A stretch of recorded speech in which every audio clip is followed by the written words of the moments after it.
Comment devenir rentier et en combien de temps? Est-ce possible de devenir rentier en partant de zéro? Combien d'années pour générer 3000 € de rente mensuelle? Autant de questions qu'on va répondre dans cette vidéo. Alors oui, c'est possible grâce à des stratégies d'investissement personnalisées et à haute rentabilité de générer en l'espace de quelques années 3000 € de rente passive nette par mois. Pour y arriver, il ne va pas falloir utiliser les mêmes stratégies que monsieur et madame tout le monde. C'est-à-dire tout ce qui va être bourse, immobilier dans le neuf, immobilier dans l'ancien, mais loué à un locataire. Ok? Toutes ces stratégies-là ne vont pas vous aider à avancer vers cet objectif.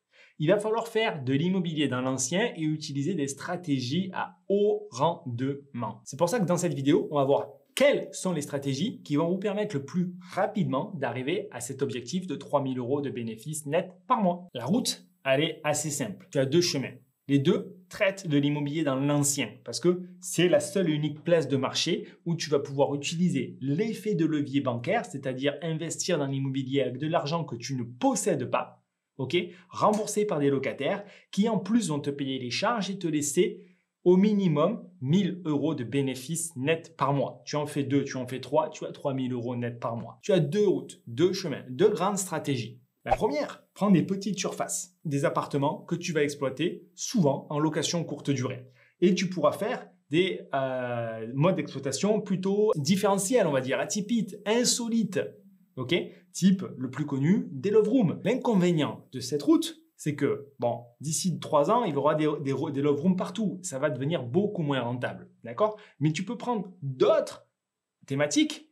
Alice au Pays des Merveilles. Tu peux prendre par exemple Harry Potter et espérer vendre des nuits plus chères que le prix moyen des appartements en courte durée de manière classique. Ce qui est vrai et ce qui marche. L'inconvénient, c'est que tu ne respectes pas la règle numéro 1 de l'investisseur immobilier sécurisé. C'est-à-dire que cet investissement doit s'autofinancer en location longue durée à 70% du loyer qui représentera 100% de la mensualité. Tu peux donc te faire beaucoup de cash avec ces stratégies, plus de 1000 €, mais si un jour tu dois repasser en longue durée parce que la législation change ou tu en as marre, en gros tu ne pourras pas, tu seras obligé de revendre. Avec les frais de travaux, les personnalisations que tu auras mis, au mieux, tu revendras le coût que ça t'a coûté. Tu ne feras pas de plus-value. Mais pendant un certain laps de temps, tu vas pouvoir générer du cash flow de belle manière. L'autre chemin, celui qui, lui, va te permettre d'arriver au même résultat, d'accord, mais en étant beaucoup plus pérenne à long terme. Celui à acheter des grandes surfaces. Alors, je ne te parle pas de Casino ou Carrefour.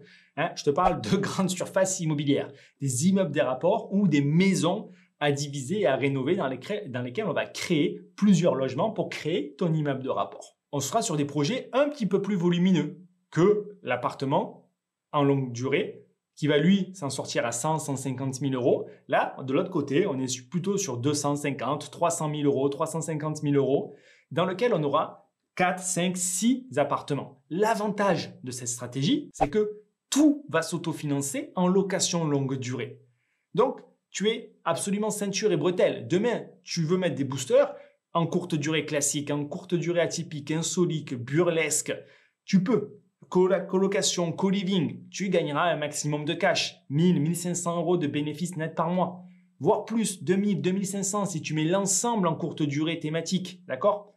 Il n'y a aucun souci. Mais du coup, tu veux arrêter, tu reviens en longue durée, ça ne te coûte rien.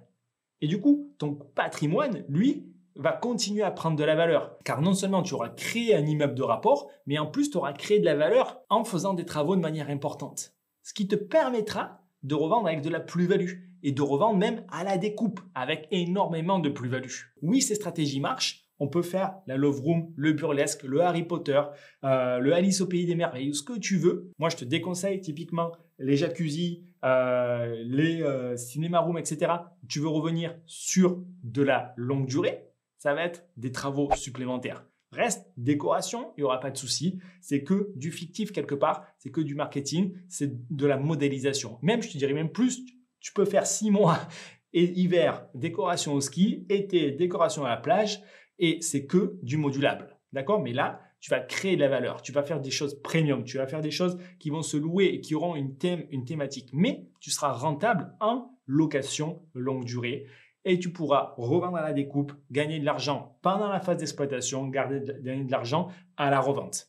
Ce qui veut dire que si tu as des revenus stables et de l'épargne de sécurité, tu dois apprendre à définir ta capacité de financement et ensuite partir sur une voie ou sur l'autre. Grâce à la bonne fiscalité, notamment avec l'amortissement réel, tu ne paieras pas d'impôts. Fais juste attention que si tu es sur la première voie et que tu vas générer 4 000 € de recettes locatives, 1 500 € de cash flow, comme tu n'as pas beaucoup de déficit suite aux travaux, l'impôt va arriver relativement vite. De l'autre côté, vu que tu as beaucoup de travaux, l'impôt va arriver beaucoup plus tard. Donc encore une fois, c'est plus puissant, c'est plus intelligent financièrement. Dans les deux cas, tu vas devoir automatiser la gestion pour ne pas déléguer cette activité à une conciergerie ou une agence qui va te prendre 15-20% et les mettre ces 15-20% dans ta poche sans y passer trop de temps. Une fois que du coup, tu auras délégué au bon prestataire sur place et fait les bonnes automatisations, serrure connectée, boîte à clés, le ménage il est payé par les clients et en réalité, tu as juste quelque part les états des lieux à payer un temps passé sur un taux horaire 20, 30, 40 € en fonction de la taille de l'appartement. Sur la deuxième voie, tu vas générer facilement entre 500 et 2000 € de bénéfices nets par mois en ayant des projets qui vont s'autofinancer en longue durée, donc tu n'es pas à risque, et en faisant un maximum de plus-value à la revente. Si tu ne sais pas par quoi commencer, tu peux regarder sur le site investpreneur.com, prendre un rendez-vous avec un de nos conseillers et on se fera un véritable plaisir de t'expliquer les étapes à suivre pour te lancer de la bonne manière qui soit. Maintenant, c'est bien possible, mais ce n'est pas facile. D'accord ? Il va falloir trouver le bon bien, la bonne ville, bien gérer les travaux, bien gérer la fiscalité. Il y a pas mal de paramètres à aligner, d'étapes à passer. Seul, vous pouvez y arriver au risque de quelques erreurs qui peuvent vous prendre du temps ou vous coûter de l'argent. Ou alors vous faire accompagner, voire même déléguer la totalité à l'école des investisseurs et on se fera un véritable plaisir que de vous accompagner dans la mise en place de votre projet. C'était Julien Malingo, j'étais ravi de vous faire cette vidéo. Je vous retrouve très vite pour la prochaine et en attendant, si vous avez la moindre question, vous pouvez la poser en commentaire, je vous réponds avec grand plaisir. Ciao, ciao!